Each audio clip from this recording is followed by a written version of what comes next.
현재 변호사 조력 받고 계시죠? 지금 이 순간이 아니라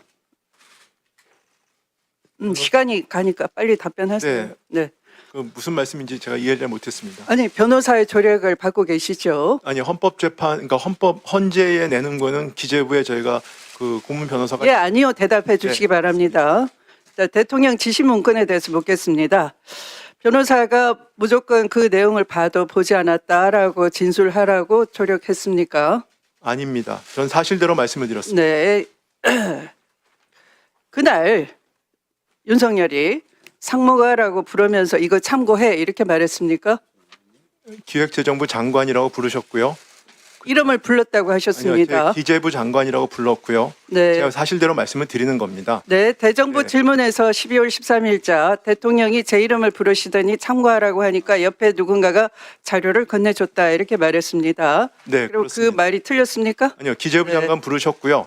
그래서 그 자리에서 그 옆에서 누군가가 저한테 그 참고 자료라고 전달했습니다.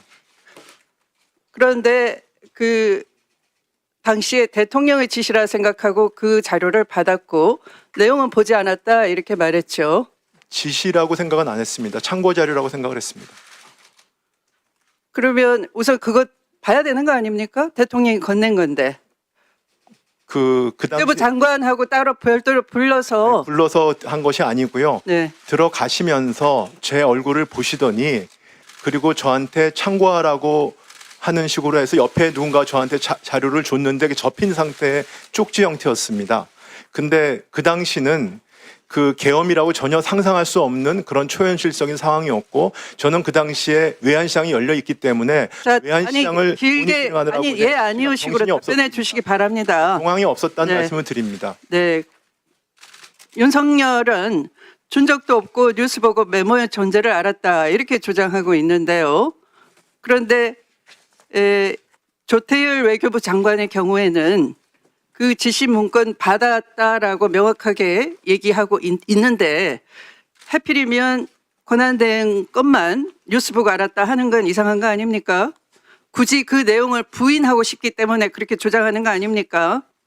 그 내용은 그 제가 국회 답변 과정에서 여러 말씀을 드렸는데 저희 1급 회가 끝날 때쯤 1시 한 50분경이라고 저는 확인이 됐습니다만 네, 알았습니다. 그 다음에 또 당시에 묻겠습니다. 확인이 내일 제가 됐었습니다. 네, 긴 발언을 참고해 주시고 다음에 질문 내용이 나옵니다. 네. 이 지시 문건에 담긴 내용대로 비상입법기구가 국회를 강제 해산시키고 국회를 대체하는 기구라면 위헌적 기구가 아니겠습니까?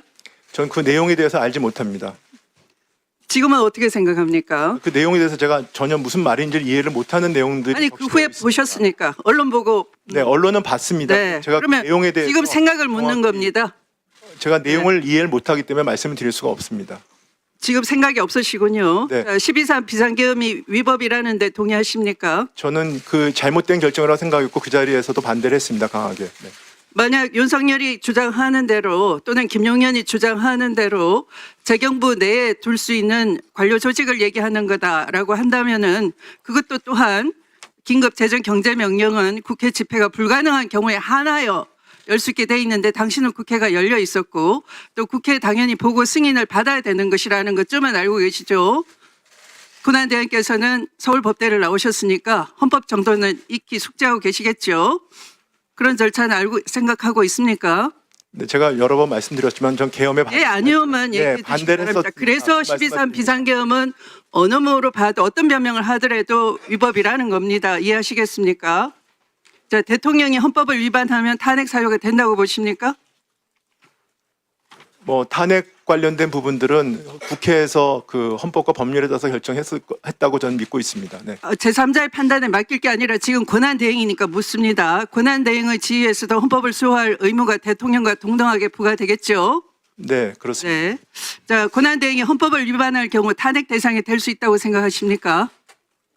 네, 그 뭐 헌법과 법률을 위반할 경우에는 그렇게 될 수 있다고 네. 봅니다. 그러면 헌법재판소법상 헌재의 권한쟁의 심판 결정은 모든 국가기관과 지방자치단체를 기속한다라고 규정이 돼 있고 헌재가 공권력 불행사에 대한 헌법 소원을 인용하는 결정을 하면 피청구인은 결정 취지에 따라 새로운 처분을 해야 한다는 것 이해하고 계시죠?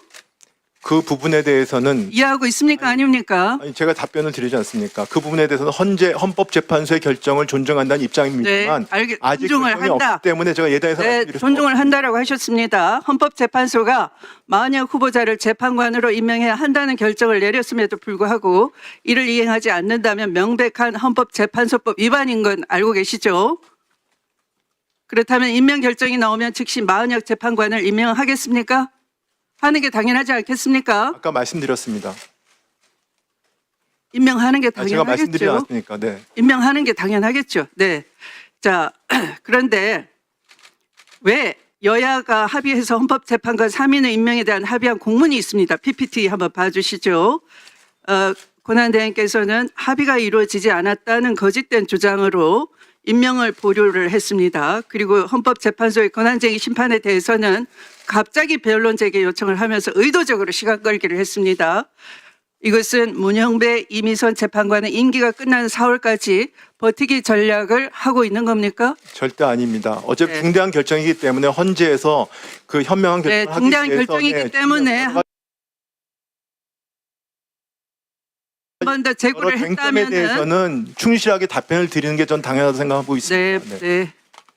충실한 자세이라면은 헌재가 임명 결정이 나오면 즉시 재판관을 임명하는 것이 이 헌정 질서를 빠르게 복구할 수 있는 방법이라는 것 권한대행으로 잘 알고 계시는 거죠? 아까 답변 드렸습니다. 네. 네. 자, 그러면 신문을 마치겠습니다. 네, 수고하셨습니다. 주진 의원 기대해 주십시오.